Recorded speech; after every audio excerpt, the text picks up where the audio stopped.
Welcome to my channel. ఎలా ఉన్నారు? బాగున్నారా? ఇవాళ నైట్ డిన్నర్ మాకు పాస్తా.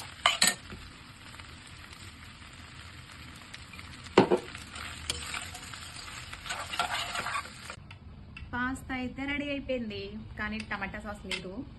మైనస్తో ట్రై చేద్దాం ఎలా ఉంటుందో. ఇది చూడడానికి పేస్ట్లా అనిపిస్తుంది.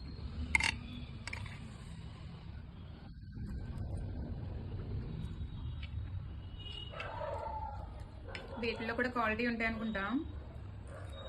ఇది ఎంత బాయిల్ చేసినా సరే కొంచెం గట్టిగానే అనిపిస్తుంది. ఒకవేళ మీకు కూడా పాస్తా ఇష్టమైతే అది ఏ బ్రాండ్ బాగుంటుందో కామెంట్లో చెప్పండి. వేడిగా స్పైసీగా ఉంది, బాగుంది. కానీ ఇంకా కొంచెం మెత్తగా ఉంటే బాగుంటుంది.